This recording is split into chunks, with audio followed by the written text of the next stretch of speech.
baby because I am what I eat, and I've been eating Sonomex. I ate natural flavors, so pay attention to your food labels. If you see natural flavors, you are eating babies, fetal cells. HEK 293, look it up. Natural flavors. It's quite frustrating. I have covered my face with castor oil as well. So I was thinking that like I become what I eat, you know, and if I'm eating, if this is true, right? If I'm eating aborted babies, basically.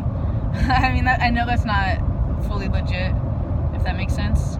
It's embryonic kidney cells. Okay.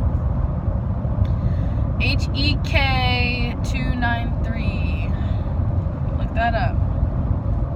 But I felt like my face was kind of like soft and swollen like a baby, so then it made me think like, if we are what we eat, and I know that for fact through personal experience of knowing that our body pushes out the fluids out through our pores, and literally the way that we break everything down, and about the entire digestive system, when we scientifically know these things, or medically know these things.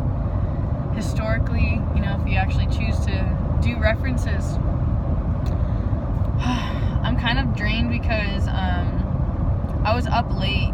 I was up really late. I was really excited, and I overextended myself. I did a lot yesterday. I learned a lot, and I've been processing a lot of emotions. In some ways, I want to confess that I'm basically going through a breakup, and I had to end things with someone because I had to admit the truth to myself, how I felt about somebody else, and I'm just so thankful. I can't help but be thankful of like you know, like future Trina is super happy. Like I'm that Trina of the future of the past because of the actions that I've taken. Like I'm so happy with the peace that I've made with my own soul. Like I cannot go against the grain of my own being. And it's not that there was anything wrong with this person. You know, they were beautiful and spiritual, and I'm very grateful for our connection. However, on a soul level, I recognize the being that my soul identifies and chooses to be a being that I would love to spend the rest of my life with.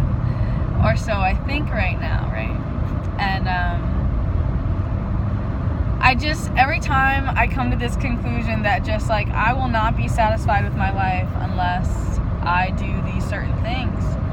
And number one thing on that list was definitely spending more time with this person. And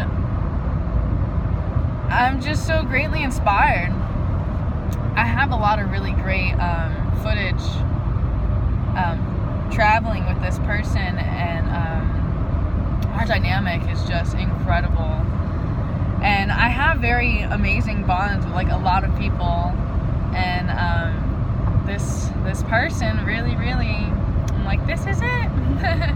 You know, although it's just all this gray area, because, you know, no matter how much I know my truth and how I feel, you know, what good is it if the other person like doesn't want to reciprocate or reflect that, or like hold that space and contain that, you know? Like all this love that I feel essentially would be very overwhelming for like anyone, right? And especially for this guy. And it's just so beautiful, and it has nothing to do with sex, and it has nothing to do with instant gratification. It has nothing to do with material gain. It's just so clean and true and pure, and I keep wanting to share that with you because I feel like I'm supposed to be some type of example for you to really know the way that you're gonna know when you found the one. And like, very much so, there are many the ones, you know, like I believe that every single person I've had experiences with were very vital for up until this point. And I'm in ultimate surrender and trust. I'm in that, and in, like, you could say the Godhead, or even myself, like trusting myself to be like superiorly devotional, you can say, and honor this person. And I have all these visions, but I can only be in the moment now and be in this manifestation.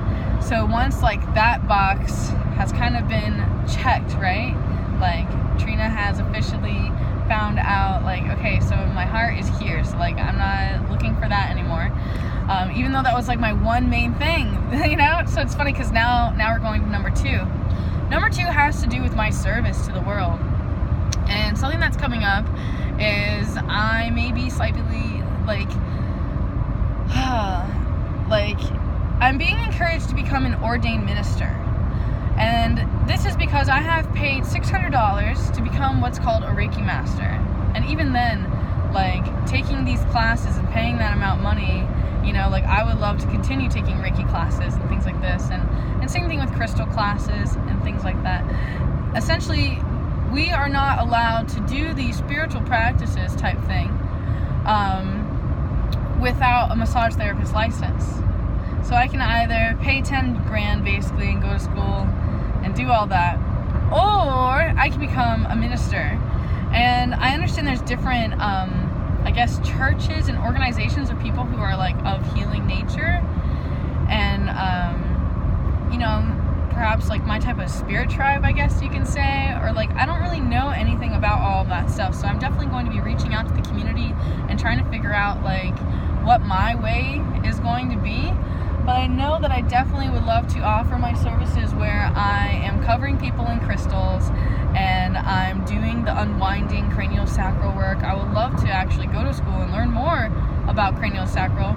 I'm very fascinated by all the sciences, all the medical stuff, and I've overextended myself for sure in all of my learning. I know like a little bit about everything, and then at the same time I know absolutely nothing. I'm very genuine in my studies, and I always say to like my rich friends, I'm like, if I could be in school forever, I would, like, just to let them know like how good they have it, and if they chose they could like just always go and do it, you know. Like I would just love to just always be learning information, you know. And I'm really big about assisting people with transitions and giving people I would say fruit. I would love to own like a giant piece of land and to just be able to go all out with like growing food and plants. I would definitely grow licorice. I ate the root of a licorice last night. I've been hanging out with this amazing environmental engineer and botanist who has just been totally rocking my mind and world, like teaching me. He's an excellent teacher. There's very few people that can actually teach me stuff, you know, and for me it's kind of frustrating, so it's nice and really like, yeah, like I have a friend or like somebody that can like give me these things. And on some levels this person is just like beyond me. Like I'm doubting myself that I could ever remember every scientific